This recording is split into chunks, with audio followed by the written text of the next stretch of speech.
toban sano iyo wixii ka horreeyay isticmaalka cunnooyinka fudud sida digaaga iyo baradhada la kariyey kuma badneen magaalada muqdisho hase yeeshee muddooyinkan waxaa soo kordhay in ay bulshada ku baraarugaan waxaana ganacsatada Soomaaliyeed ay sameeyaan sida ay ula jaanqaadi lahaayeen hadba marxaladaha dunida casriga ah qurba joogta ayaa ka qaata door muhiim ah xilliyada fasaxa wadamada ay ku nool yihiin sida ay dalkooda u maalgashtaan una soo kordhiyaan aragtiyo ku cusub dalka halkan waa maqaayadda laba xamar ee degmada Xamarweyne waxaa lagu iibiyaa cunnooyinka fudud sida jibsiga doorada iyo waxyaabaha la mid ah waxaa isugu yimaada bulshada kala duwan ee ka kala socda degmooyinka gobolka Banaadir iyo qurba joog u timid dalka inay ku nastaan عشان meeshaan ka caawiyo oo magaalada caasimada magaalada Muqdisho ayaa hadda jooga waxaan la caawinayaa familkayga oo hadda casho waxaan noo taalo oo ah cashooyinka fudud oo waqtiga habeenkii la isticmaalo waan ku qanacsanahay maadaama halkan ay restaurantigan oo cuntada xitaa laga helo dadka ajnabiga cunaan iyo dadka Soomaalida cunaan marka waxaan u sheegi lahaa dadka qurba joogta ah sidoo kale ah inay markay yimaadaan ku soo dhawaadaan restaurantyaasha noocan oo kale cuntooyinka fudud leh isla markaasna ay ka heli karaan waxyaabo badan inayna waqti danba la socon karo oo meesha ay nabad tahay ayaan idin sheegayaa. Assalamu alaikum. My name is Mohammed Ali from Burnsville, Minnesota. As you know, I came here vacation for Mogadishu, and there's many differences between America and here. I like it here. It's better than Kenya.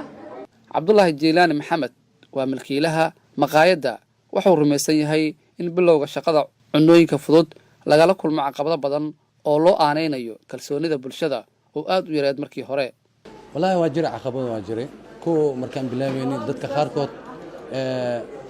waa noo yaabanaayeen anagoo hadda istiraatiiji ahaan wadadan oo macnaa haweenkii markaan inta anaga furin mugdigeeda zaid u ahay ammaankeedana ma fiicnaan marka anaga furni oo isbedeshay ilaa haween 6 saac ilaa 5 saac sana iskaga socdaan ma sha Allah dadka aqoon badan waa jira oo la kulamni dadka oo yaa banaayo markaan dhahnay macnaa digaagan keenayna broska wallahi qaar waxaan dhahayn Soomaali ma bakaseesta macnaa digaag laakiin alxamdulillah hadda ma sha Allah way baratay caqabadahan aan soo sheegnay dhowr sano kadib maxaa isbedelay kuwan waa dhalinyaro Soomaaliyeed oo isku urursaday goobaha lagu nasto si u muujiyaan isbedelka caasimadda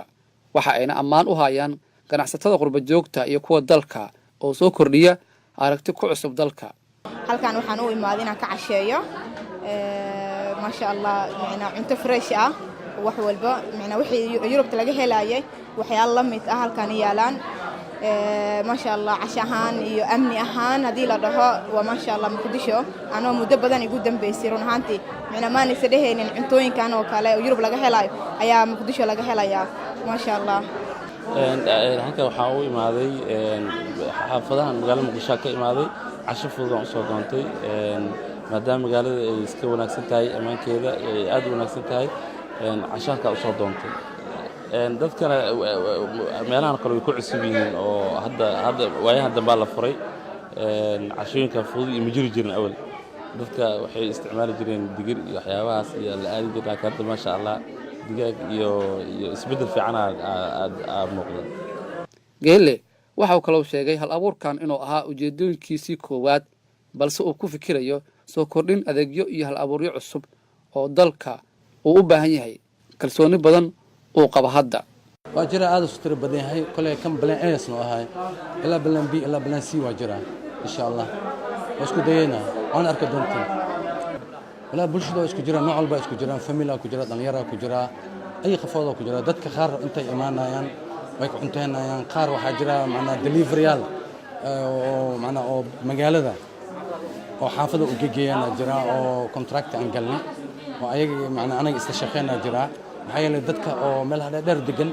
oo aad ugu baahnaa jira teeda lamaad dadka kala furi oo brosto furi waa soo dhaweynayna Abdulqaadir Ali Ahmed warbaahinta qaranka مقدشو